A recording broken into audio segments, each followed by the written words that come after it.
దేవునికి మహిమ కలుగునుగాక. Praise the lord. రండి, మరొక పరిశుద్ధ ఆదివారం మందు దైవవాక్య ధ్యానం కొరకు దేవుడు మనల్ని సిద్ధపరచునుగాక. యెషయా గ్రంథము మరి చిన్న బైబిల్ అంటారు, ఎందుకంటే దీంట్లో 66 అధ్యాయాలు ఉన్నాయి. 66 పుస్తకాలు ఉన్నటువంటి బైబిల్, 66 అధ్యాయాలు ఉన్నాయి. యెషయా మన ఒక పోలిక చొప్పున మాట్లాడుతూ ఉంటారు. యెషయా ప్రవక్త ద్వారా దేవుడు చాలా విషయాలు మనకి బయలుపరిచారు. అందులో ఒక ప్రత్యేకమైన విషయం ఏమిటంటే 64వ అధ్యాయంలో 4వ వచనంలో, తన కొరకు కనిపెట్టు వాని విషయమై నీవు తప్ప తన కార్యము సఫలము చేయు మరి ఏ దేవునిని ఎవడు ఏ కాలమున చూచి ఉండలేదు. అట్టి దేవుడు కలడన్న సమాచారం మనుషులకు వినబడలేదు. అట్టి సంగతి వారికి తెలిసి ఉండలేదు. ఈరోజు మీకు తెలుసు, మీరు ప్రభు అయిన యేసుక్రీస్తును స్వరక్షకునిగా అంగీకరించారు. ఆయన యొక్క పుట్టుకలోని ఔన్నత్యం, ఆయన మరణంలోని ఔచిత్యం, ఆయన పునరుద్ధానుడై తిరిగి వెళ్ళి రావడంలోని ఆంతర్యం, అదంతా మీకు తెలుసు. కనుక ఈరోజు మనం ఈ మాట ద్వారా మనం నేర్చుకోవాల్సిన సంగతి ఏంటంటే, కనిపెట్టేవారు కావాలి ఆయనకి. మనం ఈ లోకంలో ఉన్న కొన్ని విషయాలను కనిపెడుతున్నాం. మనకున్నటువంటి సమస్యలు తీరడం కొరకు కనిపెడుతున్నాం, మన ఆరోగ్యాలు క్షేమం ఉండడం కొరకు కనిపెడుతున్నాం, అనేకమైనటువంటి సమస్యలకు పరిష్కృతి కనిపెడుతున్నాం. ఇవన్నీ కనిపెట్టడంలో తప్పు లేదు, ఎందుకంటే ఇక్కడ మనం జీవిస్తున్నాం కనుక. కానీ మనం పౌరస్థితి అక్కడ ఉంది కదా, దాని కొరకు కనిపెట్టేవారు దేవునికి ఇష్టలు. వారు భూమి మీద ఏది కనిపెట్టినా వారికి దేవుడు ఖచ్చితంగా విషయాల్లో మార్గం తెరుస్తాడు, సహాయం చేస్తాడు. ఇందులో ఎటువంటి అపనమ్మకమే లేదు. అందుకని తన కొరకు కనిపెట్టు వాని విషయమై నీవు తప్ప తన కార్యము సఫలము చేయు మరి ఏ దేవుడు లేడు. కనుక నీ విషయంలో కూడా ఆయన ఖచ్చితంగా కార్యం చేస్తాడు. ఎందుకంటే తన కొరకు కనిపెట్టుకునే వారిని ఆయన అన్యాయంగా విడిచిపెట్టాడు. పైగా కీర్తన 25వ కీర్తనలో అలాంటి వారి కొరకు 3వ వచనంలో ఒక మాట చెప్తారు. ఆయన ఏమన్నారంటే, నీ కొరకు కనిపెట్టు వారిలో ఎవడునో సిగ్గునొందడు, హేతువు లేకుండానే ద్రోహము చేయువారు సిగ్గునొందుతారు. ఆయన కొరకు కనిపెట్టే బిడ్డల్ని ఆయన సిగ్గుపరచడంటే, ఈ never make them to feel shame or shy. అందుకనే నువ్వు సిగ్గుపడే పరిస్థితి రానివ్వడు నా దేవుడు. ఆయన కొరకు నువ్వు కనిపెడుతున్నావా మిత్రమా? ఆయన కార్యం కొరకు కనిపెడుతున్నావా? ఎవరో ఎప్పుడో నా చిన్నతనంలో ఒక మాట రాశారు, ఎవరో వస్తారని ఏదో చేస్తారని ఎదురు చూసి మోసపోకుమా అని. ఈరోజు మనం మనుషుల కొరకు ఎదురు చూస్తున్నాం, మనుషుల కొరకు కనిపెడుతున్నాం. ఎవరైనా వచ్చి మనకు సహాయం చేస్తారని. నువ్వు ఆయన కొరకు కనిపెట్టు. ఆయన ఖచ్చితంగా ఈ సంవత్సరంలోనే నీకున్న సమస్యలన్నిటికీ పరిష్కారం పంపించబోతున్నాడు. No more worries. 7 నెలలు పూర్తయినాయి, 8వ నెలలోకి వచ్చేసాం. ఇంకొక 4 నెలల్లో సంవత్సరం అయిపోతుంది. In these 4 months God would like to perform great things. అలా ఎలా జరుగుతుంది అంటే, మరి దేవుని యొక్క కృప. ఒక సందర్భంలో దావీదు దైవ మందసాన్ని మోసుకొని వెళుతున్నప్పుడు, అది పడిపోతున్న సమయంలో ఉజ్జా పట్టుకొని చనిపోయినప్పుడు, భయపడి గిత్తీయుడు ఓబేదెదోము ఇంటి దగ్గర వదిలిపెట్టేసినప్పుడు 3 నెలల తర్వాత అదే ఓబేదెదోము ఇంటివారు ఏ విషయంలోనూ కొదువ కొరత లేని సర్వ సమృద్ధితో నింపబడ్డారని, ఆశీర్వించబడ్డారని దావీదు విన్నాడు. 3 నెలల్లో వాళ్ళకి చేసిన అదే దేవుడు ఈ 4 మాసాల్లో దేవుడు నీకు చేయగలడు. No worries. అందుకని కనిపెట్టే విషయంలో ఎలా ఉన్నావు, ఆ కనిపెట్టడానికి నువ్వు ఎలా సిద్ధపడుతున్నావు? 27వ కీర్తన 14వ వచనంలో, యెహోవా కొరకు కనిపెట్టుకొని ఉండుము, ధైర్యం తెచ్చుకో, నీ హృదయమును నిబ్బరంగా ఉంచుకో. యెహోవా కొరకు కనిపెట్టుకొని ఉండు, ధైర్యంగా ఉండు, నిబ్బరంగా ఉండు. ఖచ్చితంగా ఆయన చేస్తాడు. అన్యాయంగా ఆయన వదిలిపెట్టేసేవాడు కాదు. తను కనిపెట్టే వారి కొరకు ఆయన ఏ కార్యములు దాచి ఉంచాడో అవన్నీ అద్భుతమైనటువంటివి. నువ్వు ఆయన కొరకు కనిపెడుతున్నావా మిత్రమా? మనుషుల కొరకు కనిపెట్టింది చాలండి. ఈ జీవితంలో చాలా కాలం మనం ఎవరో ఖచ్చితంగా చేస్తారని కనిపెట్టాం. నేను మళ్ళీ చెప్తున్నాను, నేను ఆయన కొరకు కనిపెట్టకండి. మేము ఉన్నాం, మీకేం కంగారు లేదని చెప్పే అన్యులు కూడా ఉన్నారు. ఆ భక్తిలోకి వెళ్ళకండి, దాంట్లో మీకేం దొరకదండి, అదంతా ధర్మ విరుద్ధం అండి అని చెప్పి మిమ్మల్ని నిరుత్సాహపరిచే వాళ్ళు కూడా ఉన్నారు. నేను మళ్ళీ అంటున్నాను, వాళ్ళ దగ్గరికి మీరు వెళ్ళకండి, ఆయన దగ్గరికి రండి. ఆయన ఖచ్చితంగా మీకు విడుదల ఇవ్వబోతున్నాడు. ఆయన ఖచ్చితంగా మీ నిరుత్సాహాన్ని ఉత్సాహంగా, సంతోషంగా, ఉల్లాసంగా, ఆర్భాటంగా మార్చబోతున్నాడు. 31వ కీర్తనలో కూడా 24వ వచనాన్ని చదివితే, యెహోవా కొరకు కనిపెట్టుకుని వారలారా, మీరందరూ మనస్సును ధైర్యం వహించి నిబ్బరంగా ఉండండి. ఖచ్చితంగా దేవుడు అద్భుతం చేయడానికి ఆయన ఇష్టపడుతున్నాడండి. అదే కీర్తనలో మనం చదివితే 33వ కీర్తనలో కూడా 19వ వచనంలో ఆయన అంటారు, యెహోవా దృష్టి ఆయన యందు భయభక్తులు గల వారి మీదను, ఆయన కృప కొరకు కనిపెట్టు వారి మీదను నిలుచున్నది. నిజంగా ఆయన దృష్టి నీ మీద ఉంది మిత్రమా, నీ కుటుంబం మీద ఉంది, నీ వ్యాపారం మీద, నీ పాడి మీద, నీ పెట్టుబడి మీద, మించి నీ ఉద్యోగం మీద, నీ చదువు మీద ఆయన దృష్టి ఉంది. కానీ నువ్వు ఆయన కొరకు కనిపెడుతున్నావా లేదా అనేది ఇక్కడ ముఖ్యం. ఎవరి కొరకు కనిపెడితే ఆయన చేయాల్సిన అవసరం లే. ఎందుకంటే దేవుడు ఆయన మీద ఆధారపడిన వాళ్ళని ఎక్కడైనా తృణీకరించను. నా యొద్దకు వచ్చేవారు నేను ఏమాత్రము త్రోసివేయను అన్నాడు. మీరు ఎవరికైనా జ్ఞానం కొదువుగా ఉందా? మరి దేవుణ్ణి అడగండి, ఆయన అడుగు ప్రతి వారికి ధారాళంగా దయచేస్తాడు. అలాంటి ఒక వాగ్దానాలు ఇచ్చిన దేవుడు నువ్వు ఆయన వదిలిపెట్టేసి ఏడాడో తిరుగుతూ, ఎక్కడెక్కడో తిరుగుతూ ఆయన చేస్తాడు, ఏం చేస్తాడు అని అనుకుంటే ఇక నీకు అది అయ్యే కార్యం కాదు. అందుకని అంటున్నాను, సహనంతో కనిపెట్టుకో. కీర్తనలో చాలా సందర్భాల్లో ఈ మాటలు మనకి చెప్తూనే ఉంటారు. 40వ కీర్తనలో కూడా మొదటి వచనమే చెప్పారు, యెహోవా కొరకు నేను సహనముతో కనిపెట్టుకుంటుని, ఆయన నాకు చెవియొగ్గి నా మొర్ర ఆలకించెను. 100%. నువ్వు ఆయన కొరకు కనిపెట్టుకొని నీ మొర్ర ఏదో ఆయన ముందు పెట్టు మిత్రమా. నువ్వు ఆయన కొరకు కనిపెట్టుకున్నప్పుడు సహనముతో కనిపెట్టాలి. సహనముతో కనిపెట్టినప్పుడు నువ్వు ఊహించని కార్యాలు చేయడానికి ఆయన సిద్ధంగా ఉంటాడు. రూతు గ్రంథంలో ఒక మంచి మాట అంటాడండి బోయేజు. 2వ అధ్యాయము 9వ వచనంలో ఒక మాట అంటాడు, వారు కోయు చేను కనిపెట్టి వారిని వెంబడించుము, నిన్ను ముట్టకూడదని యవనస్తులకు ఆజ్ఞాపించి ఉన్నాను. నీకు దాహమగునప్పుడు కొండల యొద్దకు పోయి పనివారు చేదిన నీళ్లు తాగు అన్నాడు.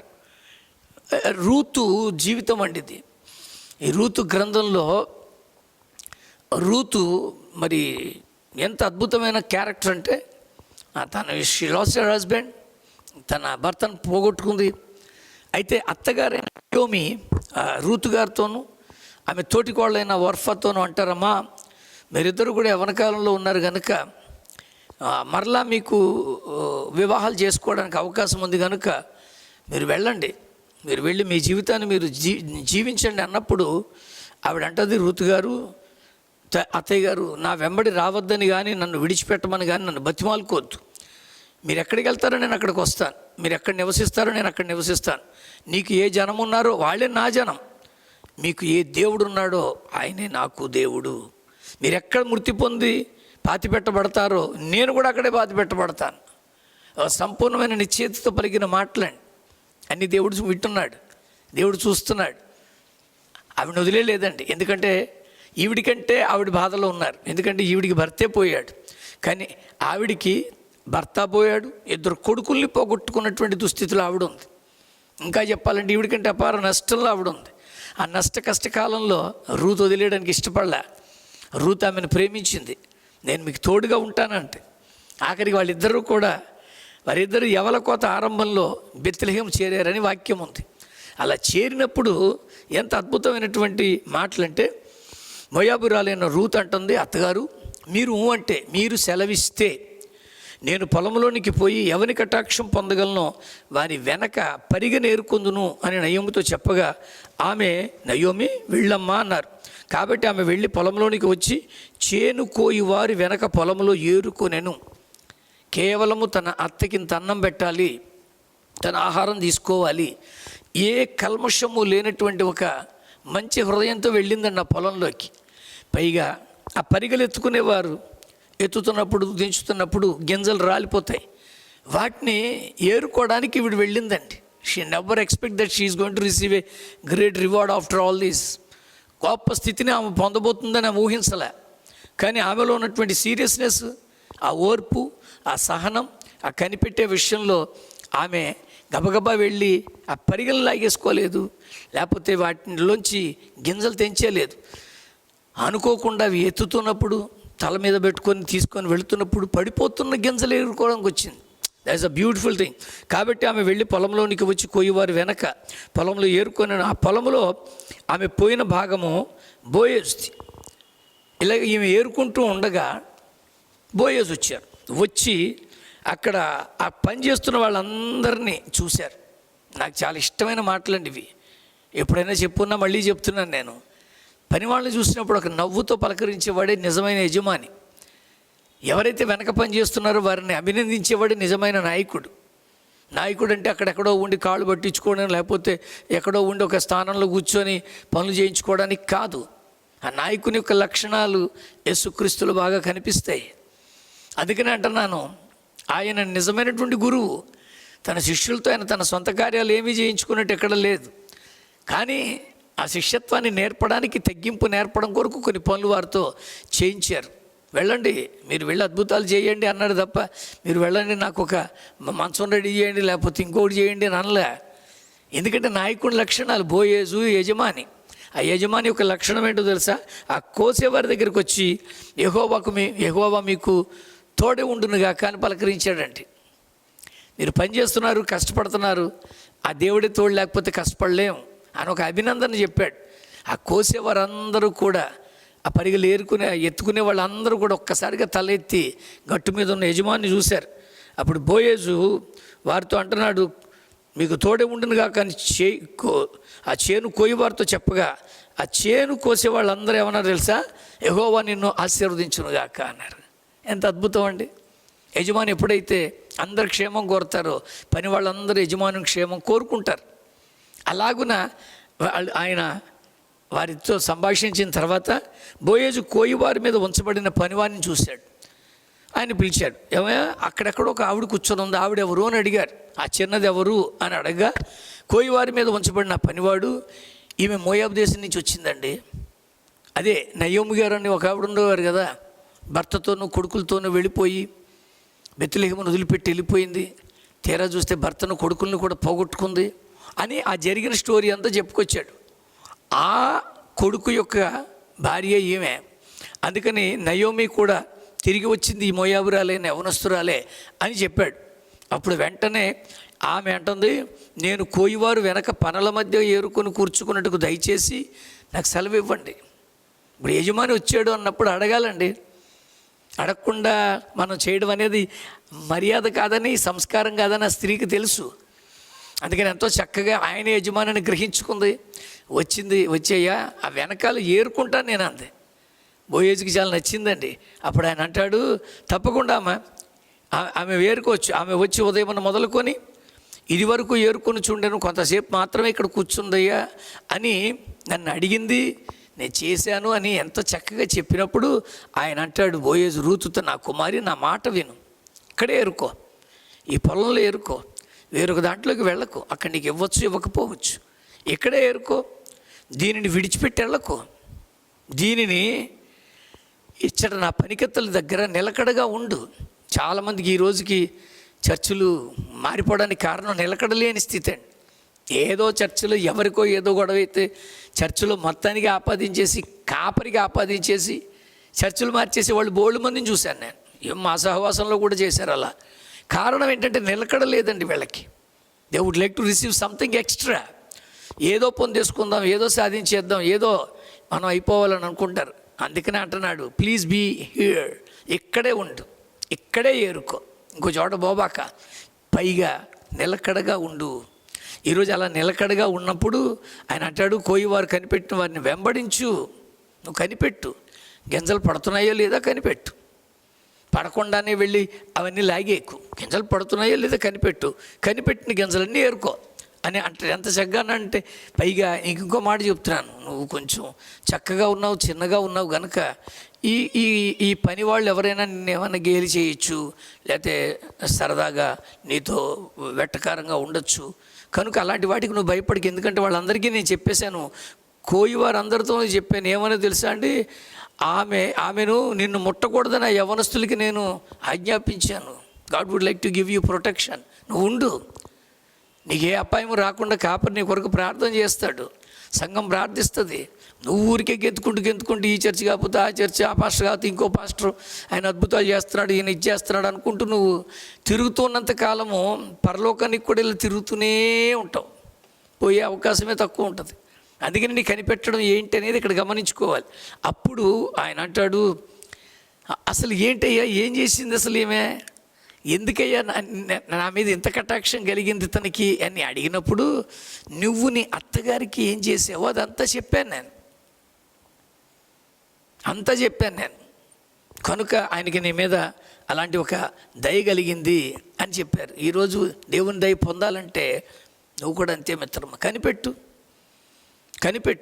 అతడు ఆ గింజలన్నీ ఏరుకుంటున్నప్పుడు తిట్టలేదు. ఇంకోటి ఏంటి తెలుసా అండి, ఆ గింజలు పడేటట్టుగా ఆయన అంటాడైనా, ఆమె ఏరుకొనుటకు లేచినప్పుడు బోయేజ్ అంటున్నాడు, ఆమె పనుల మధ్య ఏరుకోవచ్చు, ఆమెను అవమానపరచకండి, మరియు ఆమె కొరకు అవసరమైతే ఒక పిడికెళ్ళు పడేసి ఆమె ఏరుకోవడానికి విడిచిపెట్టండి. ఎవరు ఆమెను గద్దించద్దు. నీ దేవుడు అద్భుతం చేయబోతున్నాడు మిత్రమా. ఎవరు నిన్ను దూషించకుండా నిన్ను కాపాడుకుంటాడు. కావాలంటే మీరు కొంచెం వేసేయండి. ఇక్కడేమీ బోయేజు ఆ అమ్మాయి మీద వేరే దృష్టితోనే ఇలా మాట్లాడలేదు. నా మంచితనానికి, ఆమెకున్నటువంటి ఆ గౌరవమైన స్థితిని బట్టి, ఆమెకున్న సంస్కారయుక్తమైనటువంటి ప్రవర్తనను బట్టి బోయేజ్ అన్నాడు, is not having any other idea, another thought అక్కడేమీ లేదండి. కానీ he never expected that she never expected she is going to be the owner for the land. ఆ పొలానికి ఆమె యజమానురాలు అవుతుందని ఊహించలేదండి. నీ బ్రతుకు అలా మార్చిపోతున్నాడు. కనిపెట్టు, చాలా జాగ్రత్తగా. అయితే ఆయన ఆలోచన కేవలం ఆవిడ ఆలోచన ఆహారం కొరకు తప్ప వేరొక ఆలోచన లేదండి. ఆ బోయేజ్ని ఇంప్రెస్ చేసుకోవాలని, ఈ పొలాన్ని యజమానిని ఆకట్టుకోవాలనే ప్రయత్నాలు కూడా చేయలే. But God started doing something. ఈరోజు నేను మళ్ళీ అంటున్నాను, ఎవరెవరినో ఆకట్టుకోవడానికి, వాళ్ళని కలవడానికి, వాళ్ళ ఇంటికి ఫ్రూట్స్ పట్టుకొని వెళ్ళి, లేకపోతే వాళ్ళకి ఏవో ఫేవర్లు చేసి అక్కడేదో నీ పని అవుతుందని నువ్వు దేవుడికి చేయదంతా.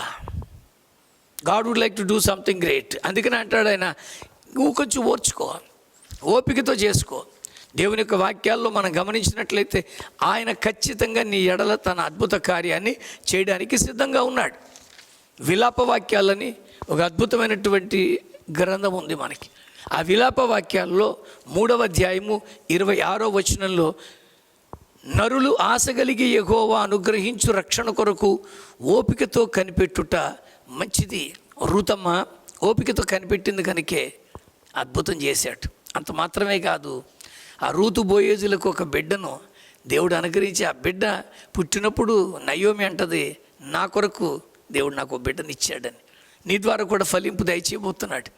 ఓపికతో కనిపెట్టినాను మిత్రమా. చాలు, అనవసరమైన వాటి కొరకు మనం ప్రాకులాడుతున్నాం. అదే విలాపవాక్యాలు 4లో 17వ వచనంలో ఒక మాట అంటారండి, వ్యర్థ సహాయం కొరకు మేము కనిపెట్టుచుండగా మా కన్నులు క్షీణించుచున్నవి, మేము కనిపెట్టుచు రక్షింపలేని జనము కొరకు ఎదురు చూస్తున్నాం. వ్యర్థమైన వాటి కొరకు కనిపెడుతున్నాం. వాడెవడో వస్తాడు, వాళ్ళెవరో చేస్తారు. నేను మళ్ళీ అంటున్నా, నాకు సమస్య వచ్చింది. ఒక ఆయన సమస్యను ఆయన కొంచెం సీరియస్గా తీసుకొని, నేను ఉన్నానులేండి పాస్టర్ గారు, మీకు ఏం కంగారు లేదండి అన్నారు. నేను వచ్చి మాట్లాడతాను అన్నారు. ఆయన వచ్చి మాట్లాడారు. కానీ నా మనసులో నాకు ఎందుకో చాలా బాధ కలిగింది.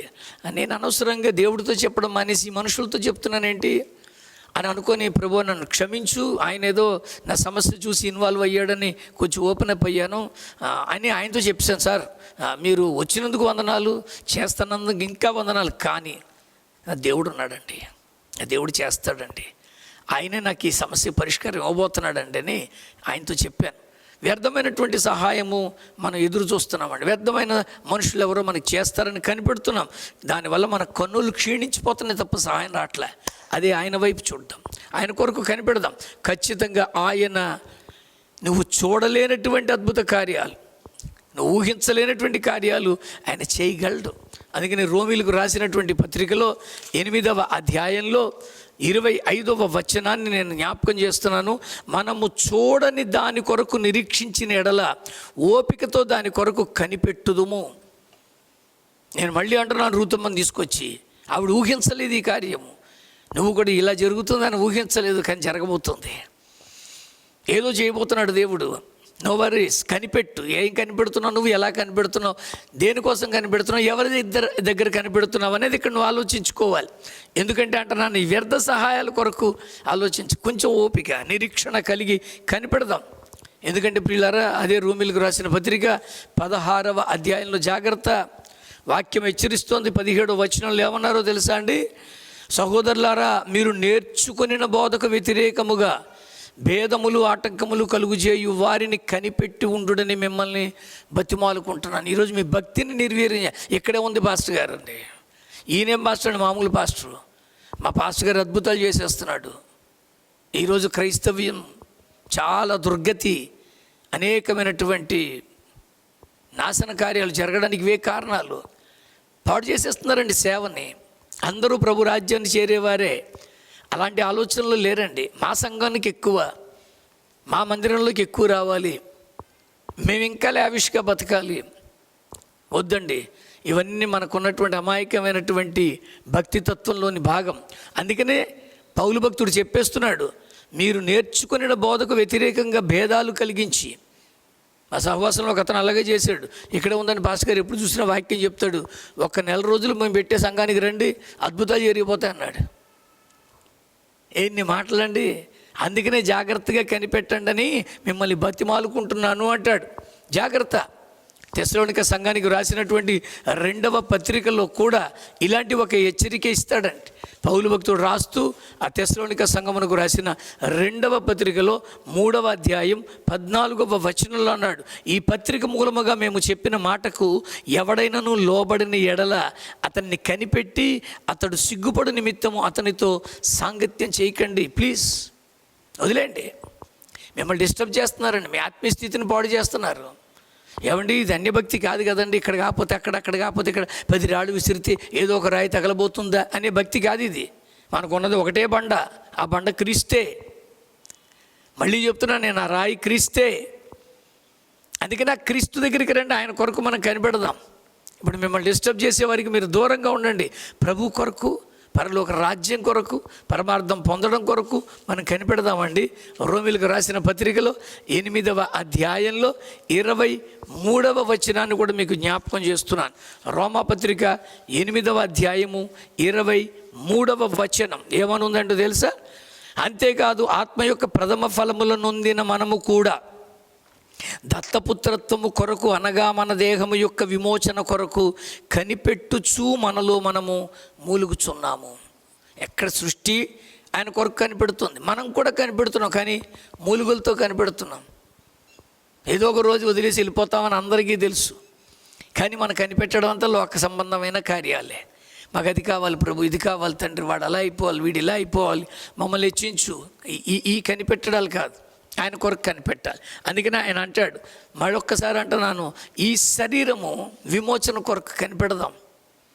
ఈ లోకంలో ఉన్న వాటిని కనిపెట్టినా కనిపెట్టకపోయినా పొందకపోయినా ఏమీ లే, కానీ పరభాగ్యం పొందడానికి కనిపెట్టడం అనేది లేదనుకోండి, నష్టపోతాం. అందుకని దేవుని వాక్యం అంటుంది ఫిలిప్పీయులకు రాసిన పత్రికలో 3వ అధ్యాయములో 20వ వచనంలో ఆయన అంటున్నటువంటి మాట, మన పౌరస్థితి పరలోకమందున్నది, అక్కడ నుండి ప్రభువైన యేసు క్రీస్తు నిమిత్తము మనం కనిపెట్టుకొని ఉన్నాము. ఆయన కొరకు మనం కనిపెడుతున్నామండి. ఆయన రాబోతున్నాడు త్వరలో. ఆయన కొరకు నువ్వు కనిపెడతావా మిత్రమా? దేని కొరకు నువ్వు కనిపెడుతున్నావు? ఈ భూ సంబంధమైనటువంటి వాటిల్లో మరింత సౌకర్యమైన, మరింత శుభకరమైన స్టేటస్ కొరకు నువ్వు కనిపెడుతున్నావు, కానీ దేవుని వాక్యం అంటుంది ఆయన కొరకు నువ్వు కనిపెడుతున్నావా?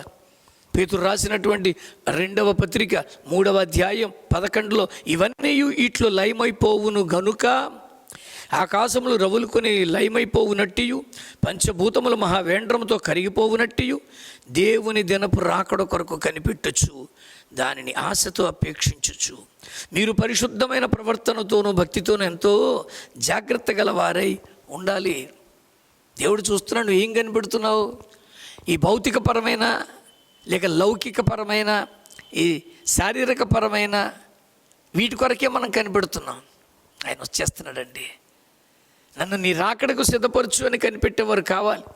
అక్కడే 14వ వచనంలో కూడా అద్భుతమైన మాట చెప్పారని, ప్రియులారా వీటి కొరకు మీరు కనిపెట్టువారు గనుక, అంటే ఆ పరభాగ్యానికి చేరాలని, అక్కడ దేవునితో సంతోషించాలని, దేవుని రాకడ కొరకు నన్ను నేను సిద్ధపరచుకోవాలని నువ్వు కనిపెట్టినట్టయితే శాంతము గలవారై ఆయన దృష్టికి నిష్కళంకులుగాను నిందారహితులుగాను కనబడినట్లు జాగ్రత్త పడండి.